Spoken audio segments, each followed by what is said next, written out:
बड़े बड़े दानी देखे जो किडनी भी दान कर देते हैं, लेकिन अपने राम जैसा कोई ध्यानी न दिखा, अपने राम जैसा। जो सर्वस्व लुटा दे ऐसे राजा न भूतो ना। एक बात बोले, कह दो, बोलो, नोट कर लो, राम राज्य वो है जहां राजा शोषक नहीं पोषक होता है। जो प्रजा का शोषण ना करे, प्रजा का पोषण करे, जो प्रजा को सताए ना, प्रजा को मुस्कुराए, उसी को राजा कहते हैं, वही राम राज्य कहलाता है। बोलो सीताराम, जोर से बोलो। राम राज्य में तो श्वानों को भी न्याय था। श्वान जानते हो, श्वान का मतलब कुत्ता, और कुत्तों को भी न्याय मिलता था। हाँ, कोई हम ऐसी बनावटी बात नहीं कह रहे, बहुत गंभीर बात कह रहे हैं।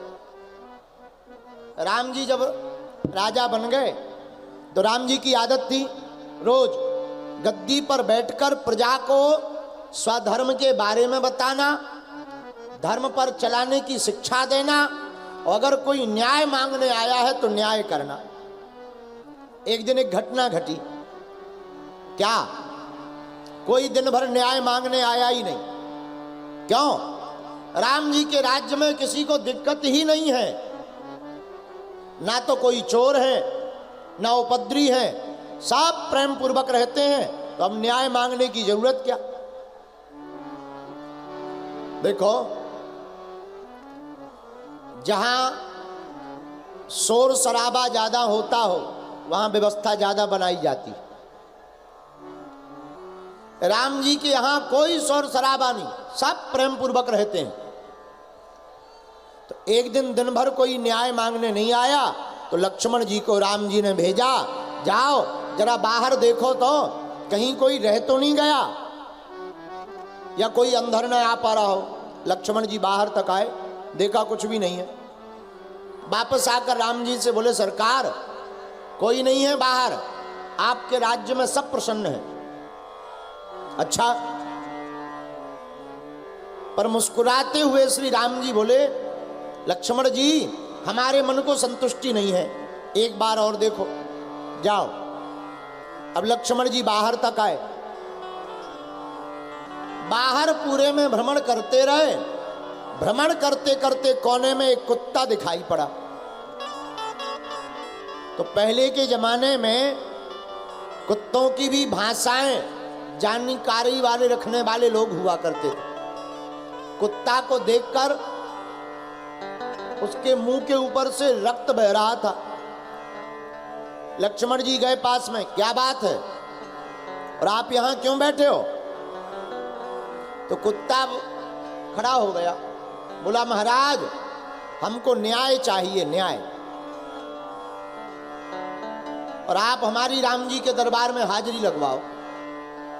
लक्ष्मण जी बोले, हम अभी आपको न्याय दिलवाते हैं, अगर ऐसी कोई बात है तुम्हारे साथ अन्याय हुआ है तो न्याय मिलेगा। लक्ष्मण जी भीतर आए, सरकार से बोले, सरकार और तो किसी को न्याय चाहिए नहीं, बस एक कुत्ता जरूर रो रहा बाहर और कह रहा हमको न्याय चाहिए। राम जी बोले, लाओ। अब कुत्ता अंदर आया, रक्त बहता हुआ देखा, सोई राम जी मुस्कुराकर बोले, कहो क्या बात है और ये आपके रक्त क्यों बह रहा है, कैसा न्याय चाहिए? बोले, महाराज आपके राज्य में रहने वाले एक ब्राह्मण ने बिना किसी बात के प्रातः काल हमारे ऊपर पत्थर की चोट मार दी, हमको न्याय चाहिए। राम जी बोले, नाम बताओ। कुत्ता की बात मानकर राम जी इतने न्याय प्रिय हैं कि ब्राह्मण को बुलवा लिया। ब्राह्मण आया तो राम जी बोले, बताओ तुमने प्रातः काल कुत्ता को पत्थर से चोट क्यों मारी, पत्थर फेंक कर क्यों मारा? तो पंडित जी बोले, महाराज आप तो गोविप्र प्रतिपालक हो, ब्राह्मणों के प्रिय हो, हम सुबह से भिक्षा के लिए जा रहे थे, कुछ भोजन किया नहीं था, कुत्ता रास्ते में था, खूब हटाया, नहीं भागा तो महाराज हमने एक पत्थर जरा फेंक करके मार दिया। सोई चोट लग गई। राम जी बोले देखो, भले ही आप हमारे सिरोधार्य हैं, आप हमारे पूजक हैं, लेकिन आपने अपराध किया है तो भोगना पड़ेगा। न्याय तो कुत्ते के साथ होकर रहेगा। तो कुत्ते की तरफ राम जी देखकर बोले आप ही बताओ इन्हें क्या दंड दिया जाए। कुत्ता बोला महाराज इनको, पंडित जी को अमुक जगह का महंत बना दिया जाए। तो पूरी प्रजा हंसने लगी। ये भाई दंड है कि वरदान है? ये आपका दंड है कि वरदान? कुत्ता बोला नहीं नहीं महाराज आप पहले बनाओ। राम जी ने तुरंत एक स्थान का महंत बना दिया ब्राह्मण को।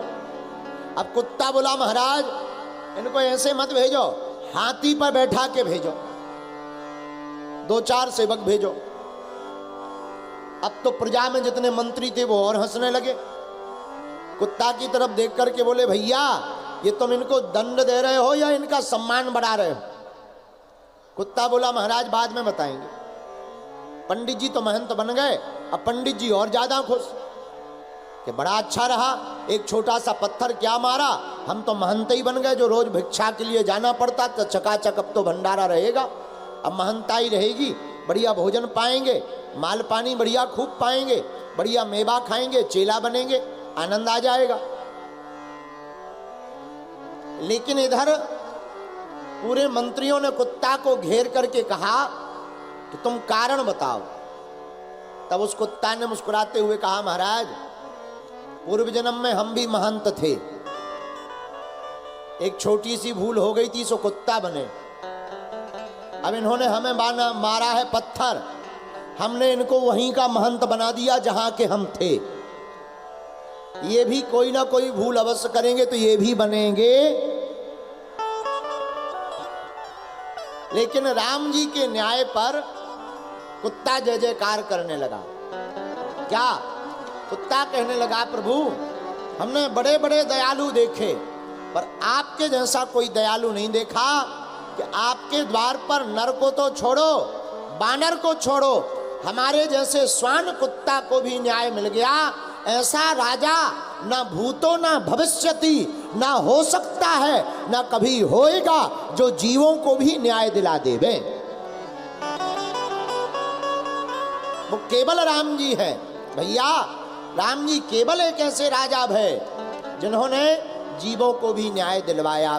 इसलिए मेरे प्रिय जनों हम तुमसे यही हाथ जोड़कर प्रार्थना करना चाहते कि राम कथा सुनकर के केवल 3 घंटा का मनोरंजन मत करो, ताली बजाने मत आओ। राम कथा को अपने जीवन में उतार कर, अपने मन को अयोध्या बनाकर, अपने मन मंदिर में राम जी को बैठाकर आप अपने मन के राजा राम जी को अयोध्या का राजा बनाओ और तुम्हारे मन में राम जी बैठेंगे और अयोध्या पर राज करेंगे। तो भैया समाज में भी राम राज जाएगा, तुम्हारे परिवार में भी राम राज जाएगा, तुम्हारे घर में भी राम राज जाएगा और भारत देश में भी राम राज स्थापित हो जाएगा। बोलो सीताराम। इसीलिए हमने कहा अरे राजे भी देखे महाराजे भी देखे, राजे भी देखे महाराजे भी देखे, अपने राम जैसा मेरे राम जैसा कोई राजा न देखा मेरे राम जैसा, कोई राजा न देखा अपने राम जैसा। आप कहोगे गुरुजी आप सुबह से आज राम राज्य की चर्चा कर रहे हैं। राम राज्य की विशेष